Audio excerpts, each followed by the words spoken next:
हरे कृष्णा।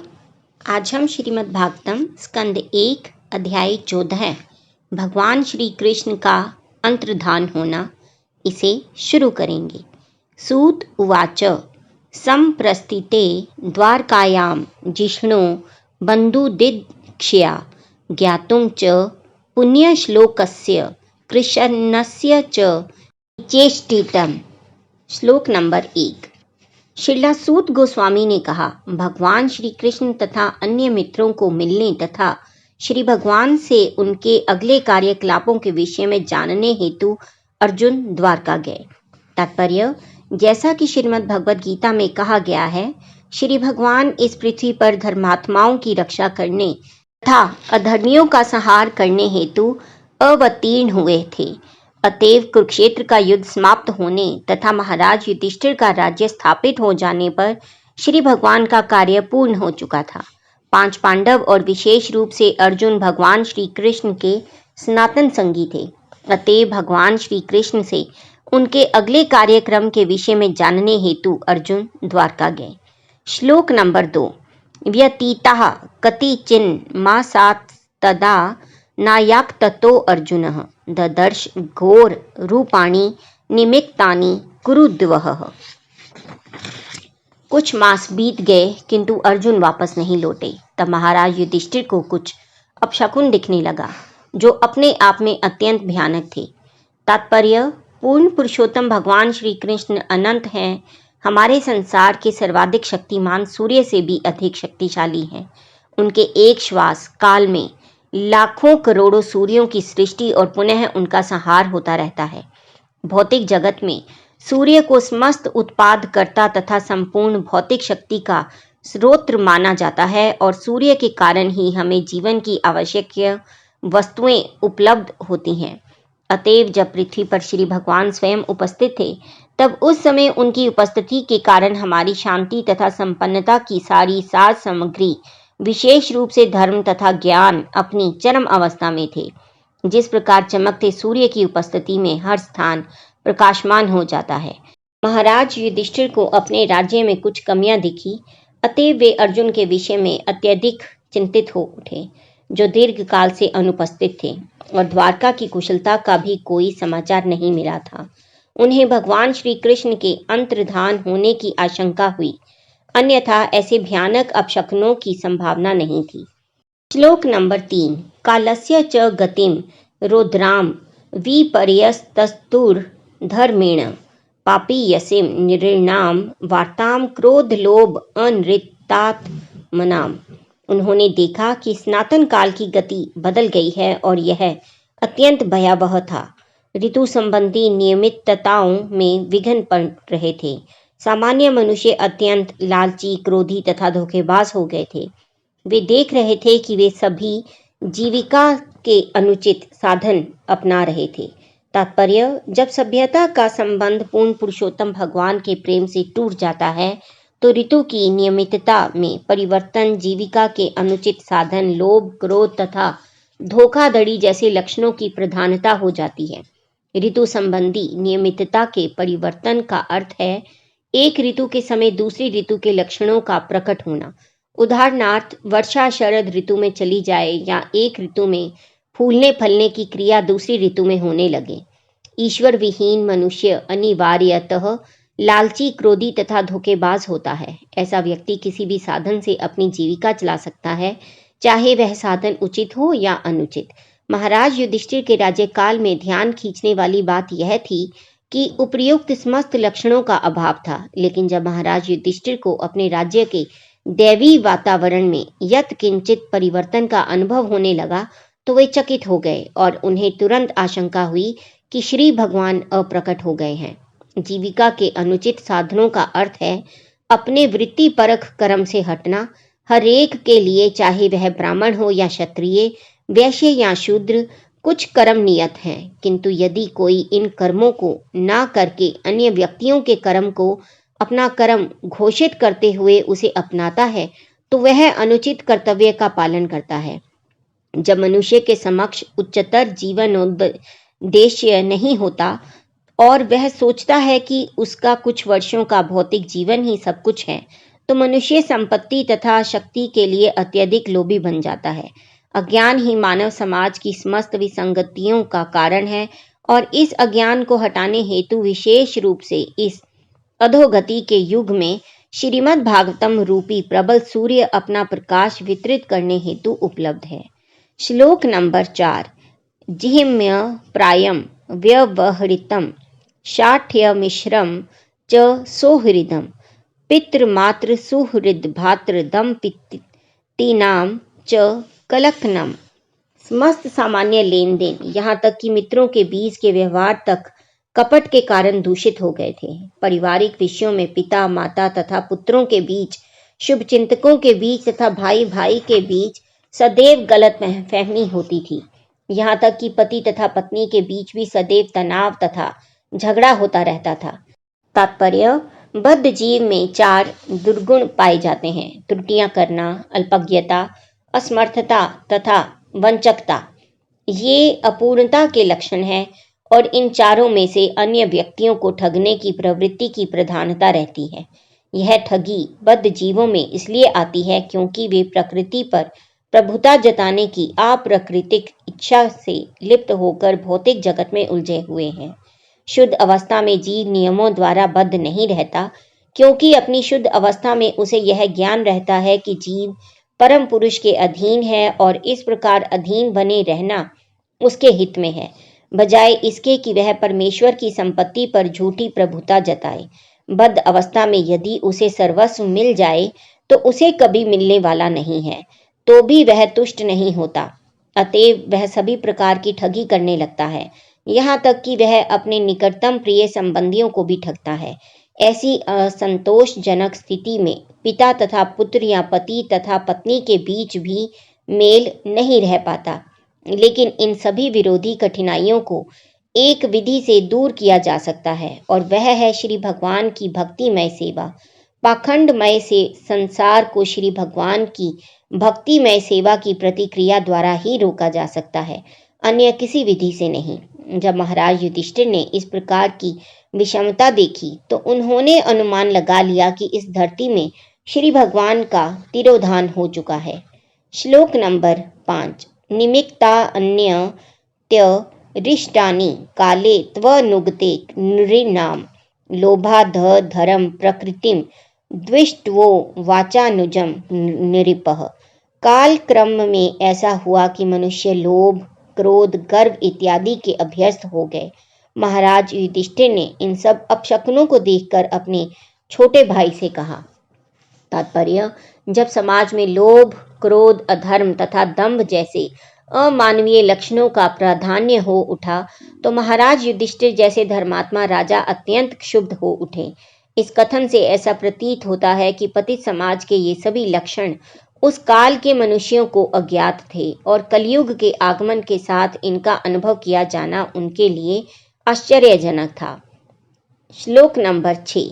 युधिष्ठिर उवाच संप्रेषितो द्वारकायां जिष्णुर बंधु दिद्वक्षया ज्ञातुं च पुण्यश्लोकस्य कृष्णस्य च विचेष्टितम्। महाराज युधिष्ठिर ने अपने छोटे भाई भीमसेन से कहा, मैंने अर्जुन को द्वारका भेजा था कि वह अपने मित्रों से भेंट कर आए और भगवान श्री कृष्ण से उनका कार्यक्रम जानता आए। श्लोक नंबर 7। गतः सप्ताधुना मासा भीमसेन त्वानुजः नायाति कस्य वा हेतोर्नाहं वेदम अंजसा। जब से वह गया है तब से 7 मास बीत चुके हैं, फिर भी वह लौटा नहीं। मुझे ठीक से पता नहीं है कि वहाँ क्या हो रहा है। श्लोक नंबर 8। अपि देव ऋषि न दिष्टः स कालो यम उपस्थितः यदात्मनो अंगमा क्रीडम भगवानु उत सी सृक्षति। क्या वे अपने मर्त्य लोक की लीलाओं को समेटने जा रहे हैं, जैसा देव ऋषि नारद ने इंगित किया था? क्या वह समय आ भी चुका है?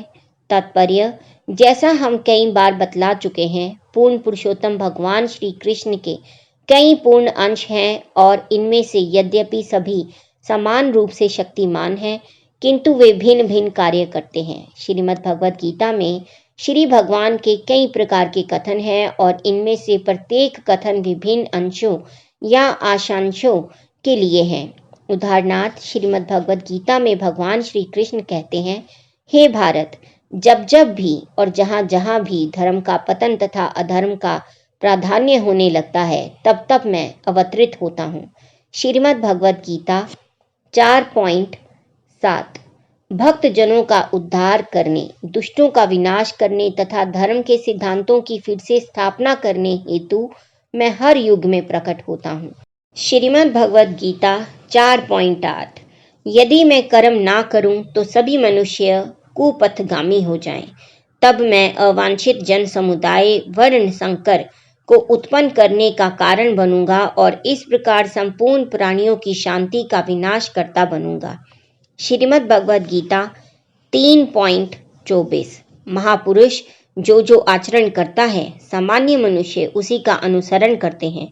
वह अपने अनुसरणीय कार्यों से जो भी आदर्श प्रस्तुत करता है, संपूर्ण विश्व उसी का अनुगमन करता है। श्रीमद् भगवद गीता 3.21 उपरोक्त सारे कथन श्री भगवान के विभिन्न अंशों पर लागू होते हैं, यथा संकर्षण, वासुदेव, प्रद्युम्न, अनिरुद्ध तथा श्री नारायण। इन सब दिव्य अंशों में वे स्वयं ही हैं। फिर भी श्री कृष्ण के रूप में श्री भगवान अपने विभिन्न कोटि के भक्तों से विभिन्न प्रकार की दिव्य अनुभूति का आदान प्रदान करते हैं। तो भी भगवान श्री कृष्ण अपने मूल रूप में ब्रह्मा के प्रत्येक 24 घंटों में या 864 करोड़ सौर वर्षों के पश्चात प्रत्येक ब्रह्मांड में एक बार प्रकट होते हैं और उनकी समस्त दिव्य लीलाएं प्रत्येक ब्रह्मांड में क्रमशः दिखलाई पड़ती हैं। किंतु निपट अनजान व्यक्ति के लिए भगवान श्री कृष्ण, भगवान वासुदेव आदि के कार्य जटिल समस्याएं बने रहते हैं। स्वयं श्री भगवान तथा श्री भगवान के दिव्य शरीर में कोई भी अंतर नहीं है। विभिन्न अंश विभिन्न प्रकार के कार्य संपन्न करते हैं, किंतु जब भगवान श्री कृष्ण स्वयं प्रकट होते हैं, तब उनके अन्य संभांश भी उनकी अचिंत्य शक्ति योग माया से उनके साथ मिल जाते हैं। इस प्रकार वृंदावन के भगवान श्री कृष्ण मथुरा या द्वारका के श्री कृष्ण से भिन्न है। इसी प्रकार श्री कृष्ण का विराट रूप भी उनकी अचिंत्य शक्ति के द्वारा उनसे भिन्न है। कुरुक्षेत्र के युद्ध स्थल में प्रदर्शित विराट रूप उनके रूप की भौतिक अवधारणा है। अतएव यह समझ लेना चाहिए कि जब बहेलिये के तीर कमान से भगवान श्री कृष्ण तथा कथित रूप से मारे गए, तब श्री भगवान ने अपना तथा कथित भौतिक शरीर इसी संसार में छोड़ दिया। श्री भगवान तो कैवल्य हैं और उनके लिए पदार्थ तथा आत्मा में कोई अंतर नहीं है, क्योंकि उन्हीं से प्रत्येक वस्तु उत्पन्न हुई है। अतएव उनके द्वारा एक शरीर को त्यागना या दूसरे शरीर को ग्रहण करने का अर्थ यह नहीं है कि वे सामान्य जीव जैसे हैं। ऐसे समस्त कार्यकलाप उनकी अचिंत्य शक्ति के कारण एक ही साथ एक तथा भिन्न भिन्न है। जब महाराज युधिष्ठिर उनके अंतर्धान होने की संभावना से शोकाकुल थे, तो वह अपने घनिष्ठ मित्र के अंतर्धान होने पर शोक करने की प्रथा स्वरूप था। लेकिन वास्तविकता तो यह है कि श्री भगवान कभी भी अपना दिव्य शरीर नहीं त्यागते, जैसा कि अल्पज्ञानी मनुष्य भ्रमवश सोचते हैं। श्रीमद् भगवद गीता में स्वयं श्री भगवान ने ऐसे अल्पज्ञों की भर्त्सना की है और उन्हें मूढ़ कहा गया है। श्री भगवान के देह त्याग का अर्थ यह हुआ कि उन्होंने पुनः अपने अंशों को अपने अपने दिव्य धामों में छोड़ दिया, जिस प्रकार इस संसार में उन्होंने अपना विराट रूप छोड़ा था। श्लोक नंबर 9 यस्मान संपदो राज्यम द्वारा प्राणा कुलम प्रजा आसंस पत्न विजयो लोकाश्च यदनु ग्रहात। केवल उन्हीं से हमारा समस्त राजसी ऐश्वर्य, अच्छी पत्नियां, जीवन, संतान, प्रजा के ऊपर नियंत्रण, शत्रुओं पर विजय तथा उच्च लोकों में भावी निवास सब कुछ संभव हो सका। यह सब हम पर उनकी अहेतुकी कृपा के कारण है। तात्पर्य, भौतिक संपन्नता में अच्छी पत्नी, अच्छा घर, पर्याप्त भूमि, अच्छी संतानें, राजसी पारिवारिक संबंध, प्रतियोगियों पर विजय तथा पुण्य कर्म के द्वारा भौतिक सुविधाओं की उत्तम व्यवस्था के लिए उच्चतर दैवी लोकों में निवास स्थान की प्राप्ति सम्मिलित है। ये सुविधाएं न केवल स्वयं के कठोर परिश्रम से या अनुचित साधनों से प्राप्त की जाती है, अपितु श्री भगवान की कृपा से प्राप्त होती है। किसी के निजी उद्यम से अर्जित संपन्नता भी श्री भगवान की कृपा पर ही निर्भर करती है। श्री भगवान के आशीर्वाद के साथ साथ निजी परिश्रम तो होना ही चाहिए, किंतु श्री भगवान के आशीर्वाद के बिना केवल परिश्रम से ही किसी को सफलता नहीं मिलती। कलयुग का आधुनिकता प्रिय व्यक्ति निजी उद्यम में विश्वास करता है और परमेश्वर के आशीर्वाद को नकारता है। यहाँ तक कि भारत के एक महान सन्यासी ने शिकागो में दिए गए अपने भाषणों में परमेश्वर के आशीर्वादों का विरोध किया।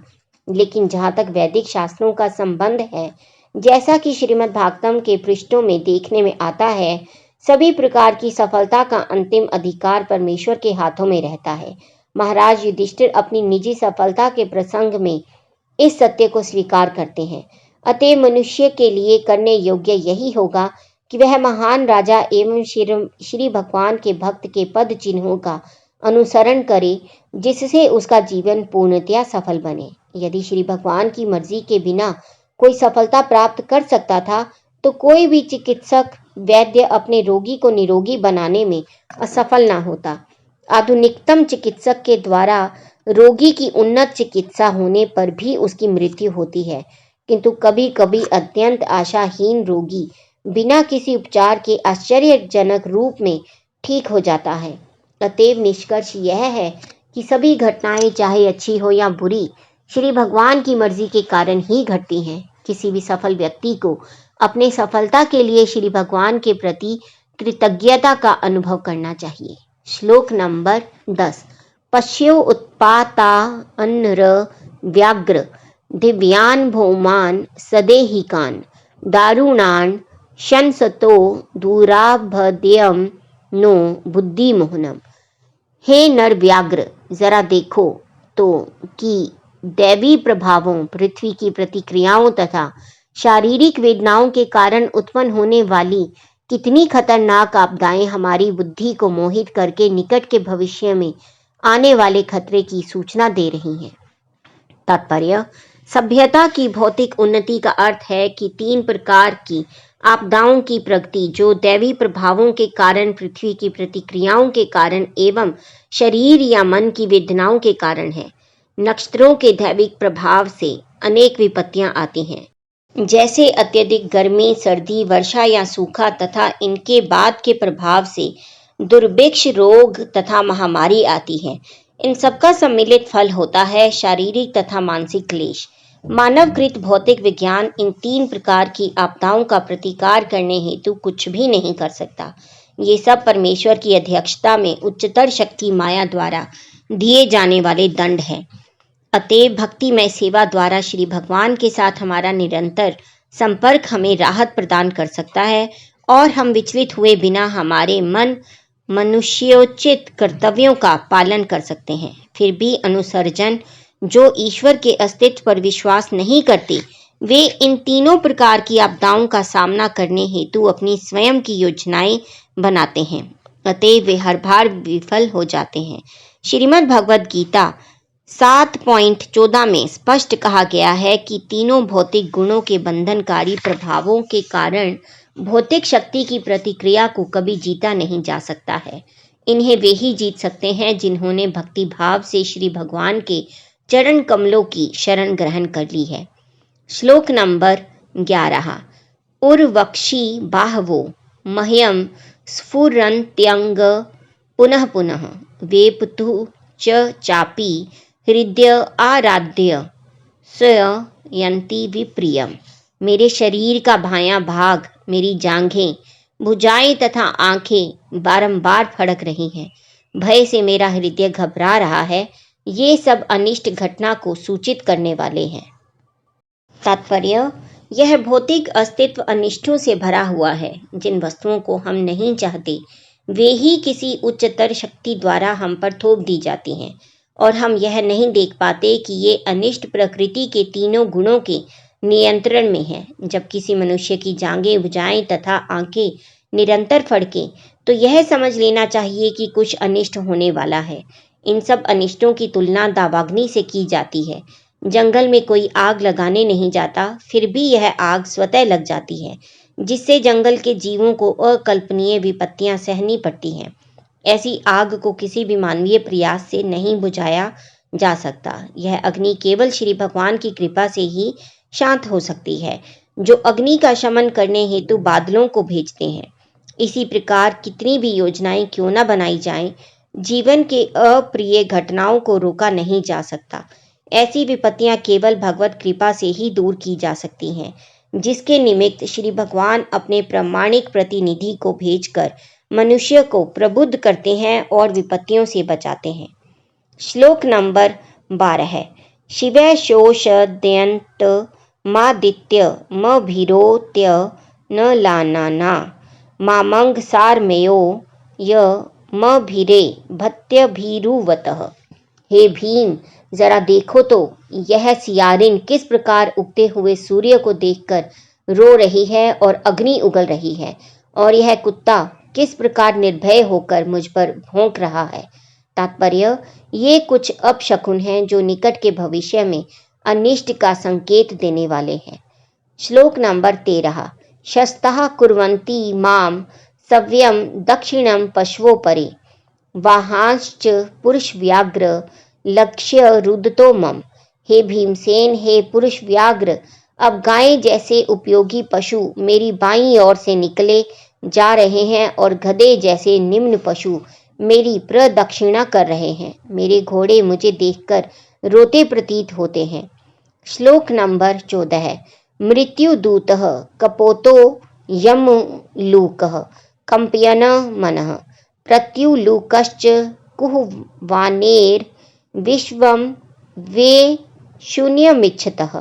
जरा देखो तो यह कबूतर मानो मृत्यु का दूत हो। उल्लुओं तथा उनके प्रतिद्वंदी कौवों की चीख मेरे हृदय को दहला रही है। ऐसा प्रतीत होता है मानो वे संपूर्ण ब्रह्मांड को शून्य बना देना चाहते हैं। श्लोक नंबर 15। धूम्रा दिश परिदेह कंपते भू सहाद्रिभिः निर्घातश्च महास्तन्तात् साकं च स्तन्यतनुभिः। जरा देखो तो किस प्रकार धुआं आकाश को घेरे हुए है। ऐसा प्रतीत हो रहा है मानो पृथ्वी तथा पर्वत कांप रहे हों। बिना बादलों की यह गर्जन तो जरा सुनो, और आकाश से गिरते वज्रपात को तो देखो।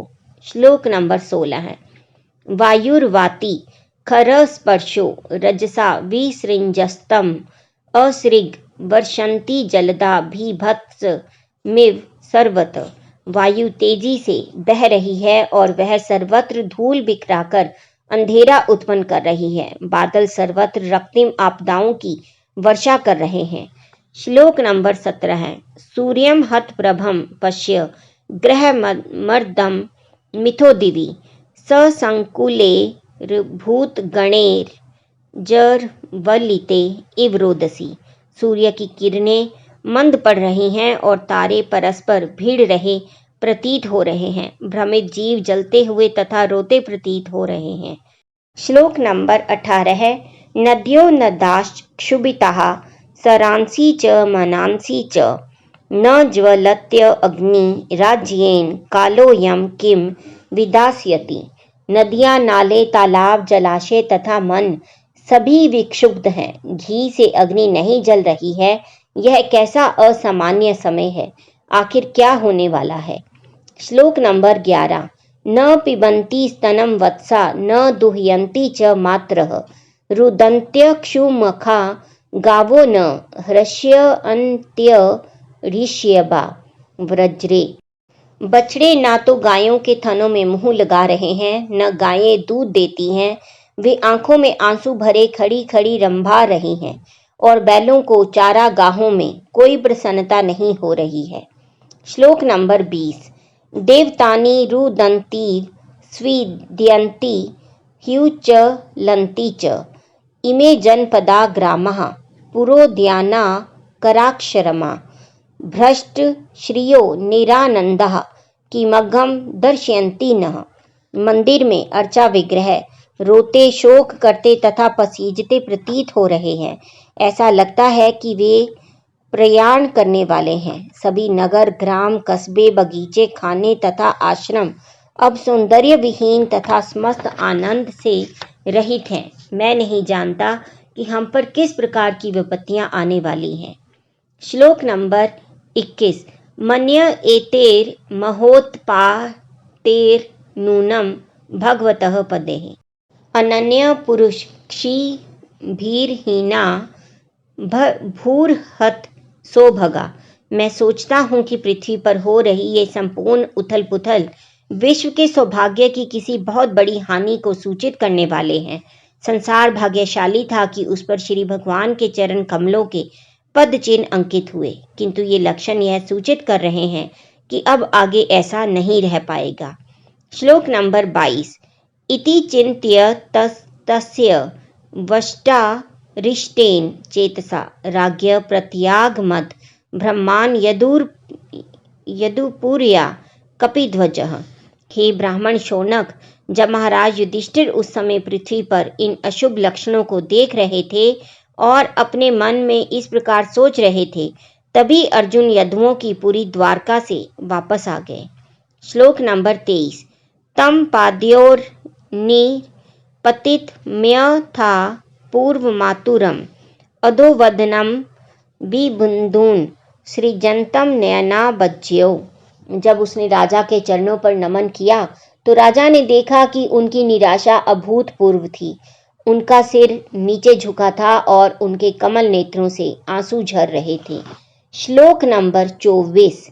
विलोक्यो दग्नि हृदयो विच्छाय अनुजम नृपः पृच्छति स्म सुहृन्मध्य संस्मरणार देरितम।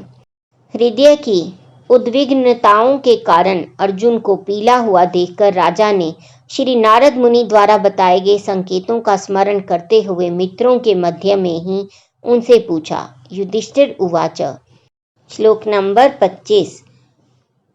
कच्चित अनर्थपुर्याम न स्वजना सुखम आसते मधुभोज दशारह आरह सात्वत अंधक वृषणेह।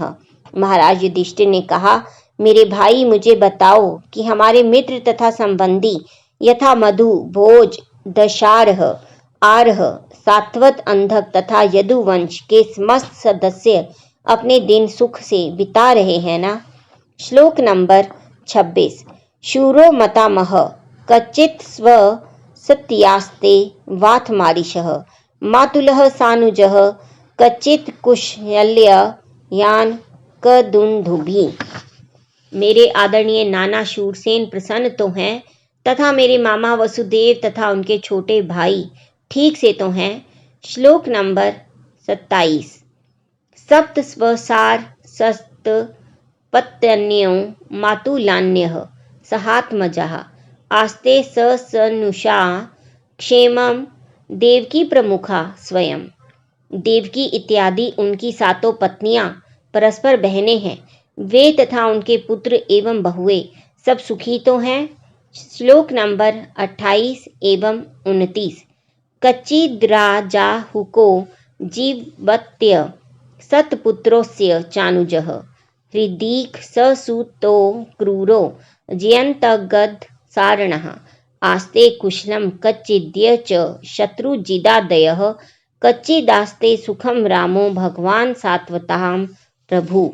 क्या उग्रसेन, जिसका पुत्र दुष्ट कंस था तथा उनका छोटा भाई अब भी जीवित है, क्या हृदीक तथा उसका पुत्र कृतवर्मा कुशल से हैं? क्या अक्रूर, जयंत, गद, सारण तथा शत्रुजीत प्रसन्न हैं? भक्तों के रक्षक भगवान बलराम कैसे हैं? तात्पर्य: पांडवों की राजधानी हस्तिनापुर आजकल की नई दिल्ली के निकट कहीं पर स्थित थी और उग्रसेन का राज्य मथुरा में था। द्वारका से दिल्ली लौटते हुए अर्जुन अवश्य ही मथुरा नगर गए होंगे, अतएव मथुरा के राजा के विषय में पूछताछ वैध है। संबंधियों के विविध नामों में से भगवान श्री कृष्ण के बड़े भाई श्री राम या बलराम के साथ भगवान शब्द जुड़ा हुआ है, क्योंकि भगवान बलराम विष्णु तत्व के तुरंत के विस्तार हैं और भगवान श्री कृष्ण के प्रकाश विग्रह हैं। परमेश्वर यद्यपि अद्वितीय हैं, किंतु वे अनेक जीवों के रूप में विस्तार करते हैं। विष्णु तत्व परमेश्वर के समांश विस्तार है और वे सब गुण तथा परिमाण की दृष्टि से श्री भगवान के तुल्य हैं। लेकिन जीव शक्ति के अंश सामान्य जीवों की श्रेणी में आते हैं और वे जरा भी श्री भगवान के तुल्य नहीं हैं। जो कोई जीव शक्ति तथा विष्णु तत्व को समान स्तर पर मानता है उसे संसार का अधम जीव समझा जाता है। श्री राम या बलराम भगवत भक्तों के रक्षक हैं। वे समस्त भक्तों के गुरु हैं और उनकी अहेतुकी कृपा से पतित आत्माओं का उद्धार होता है। भगवान श्री चैतन्य के आविर्भाव के समय श्री बलदेव श्री नित्यानंद प्रभु के रूप में प्रकट हुए थे, जिन्होंने जगाई तथा मधाई नामक दो अत्यंत अधम जीवों को उद्धार अपनी अहेतुकी कृपा द्वारा किया। अतएव यहाँ इसका विशेष उल्लेख है कि बलराम भगवत भक्तों के रक्षक हैं। उनकी दैवी कृपा से ही कोई परमेश्वर भगवान श्री कृष्ण तक पहुंच सकता है। अतएव श्री बलराम श्री भगवान के कृपा अवतार है, जो गुरु के रूप में शुद्ध भक्तों के त्राता के रूप में प्रकट होते हैं। हरे कृष्णा। आज का पठन हम यहीं समाप्त करेंगे और कल से हम फिर से 30वें श्लोक से पढ़ना शुरू करेंगे। तब तक आप जपते रहिए हरे कृष्णा कृष्णा कृष्णा हरे हरे, हरे राम राम राम हरे हरे। हरि बोल।